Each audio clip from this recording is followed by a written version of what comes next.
श्री राधा कृष्ण की प्रेम कहानी। श्री कृष्ण और राधा की प्रेम कहानी संसार में प्रेम और भक्ति का सबसे पवित्र उदाहरण मानी जाती है। इनकी कथा सिर्फ प्रेम की नहीं, बल्कि आत्मा और परमात्मा के मिलन की गूढ़ अनुभूति भी है। कृष्ण का जन्म और वृंदावन आगमन। श्री कृष्ण का जन्म मथुरा के कारागार में हुआ था, लेकिन कंस के अत्याचार से बचाने के लिए उन्हें गोकुल में नंद बाबा और यशोदा मैया के पास भेज दिया गया। वहां उनका बचपन ब्रिजभूमि में बीता, जहां वे अपनी बाल लीलाओं से सभी का मन मोह लेते थे। राधा और कृष्ण का प्रथम मिलन। श्री राधा वृषभानु गोप की पुत्री थीं और बरसाना में रहती थीं। कहते हैं कि जब श्री कृष्ण पहली बार वृंदावन आए, तब वे राधा से मिले। उनके बीच प्रेम ऐसा था जो शब्दों से परे था। कृष्ण की बांसुरी की मधुर ध्वनि जब गूंजती तो राधा सम्मोहित हो उठती।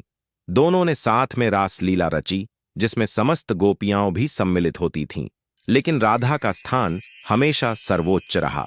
राधा कृष्ण का प्रेम सांसारिक नहीं, आध्यात्मिक। राधा और कृष्ण का प्रेम सांसारिक नहीं था, बल्कि यह भक्ति और समर्पण का प्रतीक था।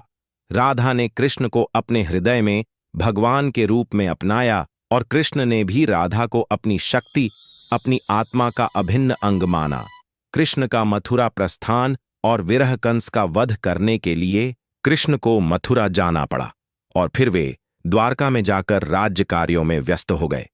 राधा और कृष्ण का यह शारीरिक रूप से बिछड़ना उनके प्रेम की गहराई को और भी बढ़ा गया। राधा अपने प्रेम में अडिग रहीं और कृष्ण भी उनके हृदय में सदा बसे रहे। राधा कृष्ण प्रेम की पराकाष्ठा।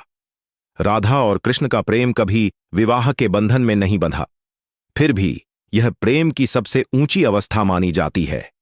राधा भक्ति और प्रेम की देवी बन गईं और कृष्ण संसार के पालनहार। राधा कृष्ण की कथा का संदेश। राधा कृष्ण की प्रेम कथा हमें यह सिखाती है कि प्रेम केवल भौतिक नहीं, बल्कि आत्मा का संबंध होता है। यह प्रेम त्याग, समर्पण और अटूट विश्वास का प्रतीक है। यही कारण है कि श्री कृष्ण के साथ राधा का नाम हमेशा लिया जाता है। राधे कृष्ण। यह प्रेम कथा युगों युगों तक लोगों को भक्ति और प्रेम का मार्ग दिखाती रहेगी। श्री